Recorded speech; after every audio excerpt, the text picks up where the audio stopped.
আমাদের আজকের ক্লাস কবি দৌলত কাজীকে নিয়ে। আরাকান রাজসভার একজন কবি, একজন মুসলমান কবি দৌলত কাজী। এই দৌলত কাজীর জীবন এবং কবি প্রতিভা নিয়েই আমি আজকের ক্লাসে আলোচনা করব। সপ্তদশ শতাব্দীতে আরাকান রাজসভার আশ্রয়ে রোমান্টিক প্রেম কাব্যের একটি বিশেষ ধারা গড়ে ওঠে। এই ধারার শ্রেষ্ঠ কবি দৌলত কাজী। এই সুফি কবির ব্যক্তিপরিচয় সম্পর্কে যেটুকু জানা গেছে তার ভিত্তিতে বলা যায় তিনি চট্টগ্রামের রাউজান থানার অন্তর্গত সুলতানপুর গ্রামে জন্মগ্রহণ করেন।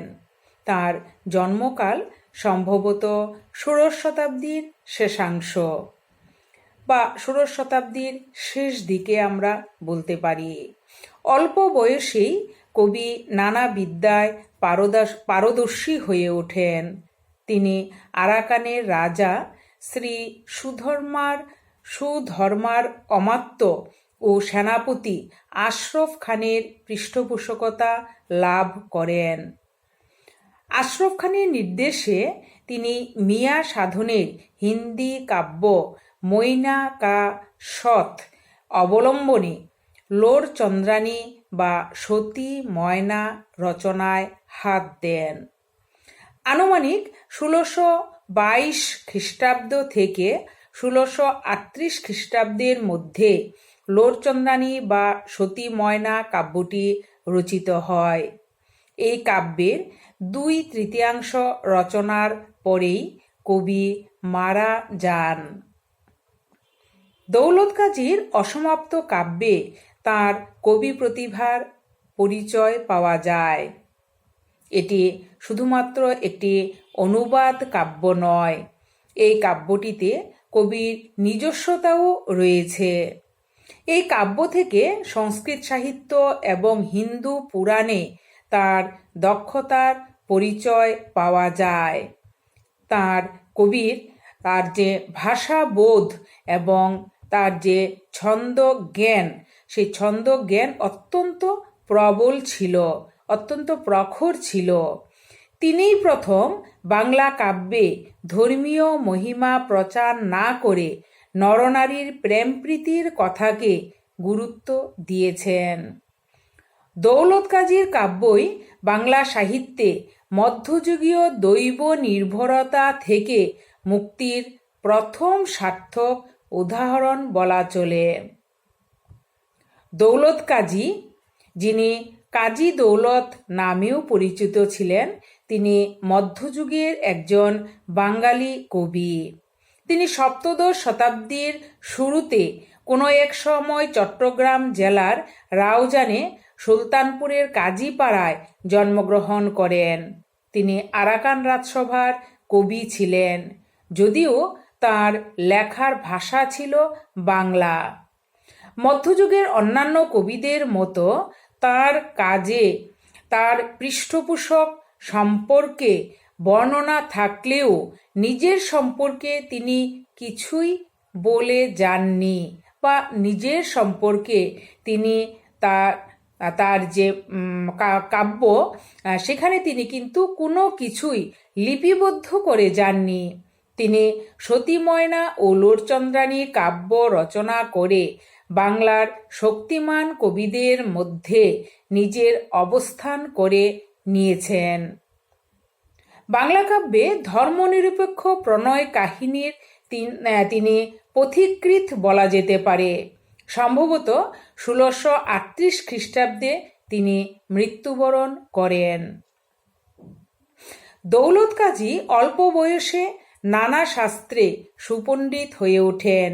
নিজের দেশে স্বীকৃতি লাভে ব্যর্থ মনোরথ হয়ে তিনি আরাকানে ভাগ্য অন্বেষণে যান। সেই সময় চট্টগ্রামবাসী জীবিকা অর্জনের জন্য আরাকানে যেতেন। আরাকান রাজসভায় তখন বহু কবি এবং জ্ঞানী লোকের সমাবেশ ছিল।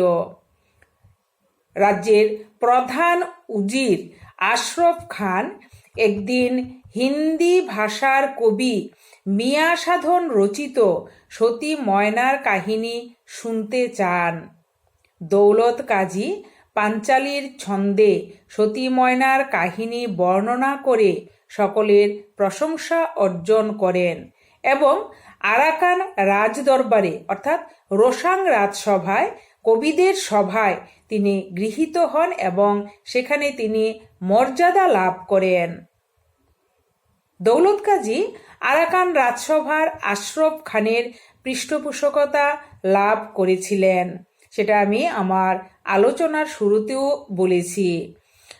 1622 খ্রিস্টাব্দ থেকে 1638 খ্রিস্টাব্দের মধ্যবর্তী সময়ে আশরাফ খান আরাকানের তৎকালীন অধিপতি থিরিধু ধম্মা বা শ্রী সুধর্মার নস্কর উজির বা সমর সচিব পদে অধিষ্ঠিত ছিলেন। দৌলত কাজী ও আশরফ খান দুইজনই সুফি মতবাদে বিশ্বাসী ছিলেন। আশরফ খানের আগ্রহে কবি সতী ময়না ও লোরচন্দ্রানী কাব্যটি রচনা করেন। মিয়া সাধন নামক একজন হিন্দিভাষী মুসলমান কবি রচিত মৈনাসত কাব্যটি আসলে ঠেঠ গোহারি বা এক ধরনের গ্রাম্য হিন্দি ভাষায় লেখা। তো কাজী এই যে মৈনাসত, এই মৈনাসত নামক কাব্যই ছিল কবি দৌলত কাজীর সতী ময়না ও লোরচন্দ্রানী কাব্য রচনার আদর্শ। এই কাব্যের সঠিক রচনাকাল জানা যায়নি, তবে অনুমান করা হয়, এটা আমি আগেও আনুমানিক সালগুলির কথা আমি বলেছি, যে 1622 থেকে 1638 এই সময়ের মধ্যে কবির কাব্যটি রচিত হয়েছিল এবং দুর্ভাগ্যজনকভাবে এই কাব্য সমাপ্ত হওয়ার আগেই তিনি মৃত্যুবরণ করেন। কবির মৃত্যুর 20 বছর পরে 1659 সালে কবি আলাউল আনুমানিক খ্রিস্টাব্দের হিসাবে আনুমানিক 1597 থেকে 1673 খ্রিস্টাব্দের মধ্যে কবি আলাউল এই কাব্যের শেষ অংশ রচনা করেন। 3 খণ্ডের এই কাব্যের প্রথম এবং দ্বিতীয় খণ্ডে দৌলত কাজী কবি প্রতিভার উজ্জ্বল স্বাক্ষর রেখে গেছেন। প্রথম খণ্ডে কাব্যের নায়ক নায়িকা এবং তাদের স্বভাবগত দোষগুণের কথা তিনি লিখেছেন। দ্বিতীয় খণ্ডে কাব্যের নায়িকা ময়নামতি বিরহের আগুনে দগ্ধ হয়েছে। তৃতীয় খণ্ডে ময়নামতির বিরহের অবসান ঘটে এবং তার স্বামী লোর ও সতীন চন্দ্রানীর মিলন হয়। দ্বিতীয় খণ্ড লেখার পর কবি দৌলত কাজীর মৃত্যু হয় এবং কবির ইঙ্গিত অনুযায়ী কাব্যটিকে মিলনান্তক করে কবি আলাউল দৌলত কাজীর এই অসমাপ্ত কাব্যটি সম্পূর্ণ করেন। কবি তাঁর সংক্ষিপ্ত জীবনে যে অনন্য নিদর্শন রেখে গেছেন তার কাব্যের মধ্য দিয়ে, এবং তার মূল্য কবি সৈয়দ আলাউলের রচনার পাশে খুব সহজেই স্বীকৃত।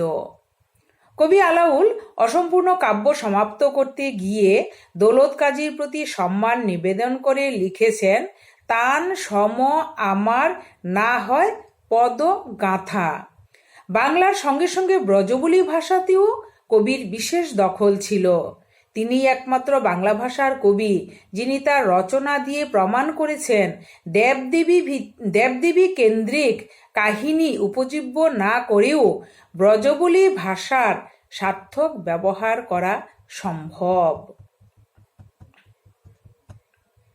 আব্দুল করিম সাহিত্য বিশারদের মতে দৌলত কাজীও আলাউলের ন্যায় হিন্দু শাস্ত্র ও সংস্কৃত ভাষায় সুপণ্ডিত ছিলেন।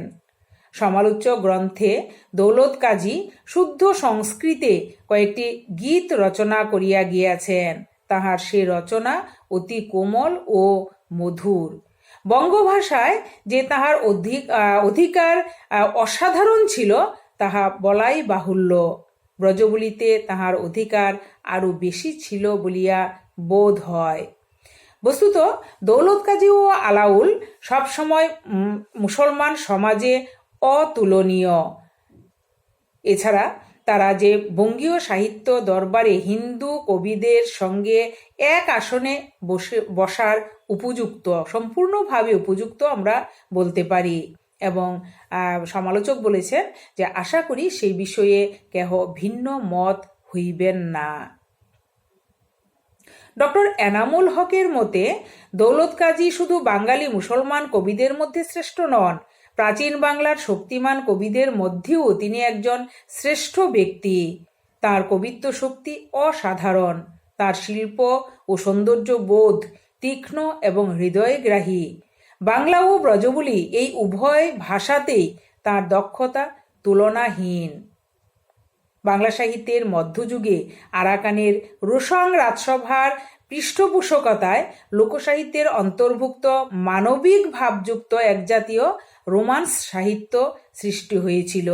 এই রোশাং রাজসভার একজন কবি হলেন কবি দৌলত কাজী।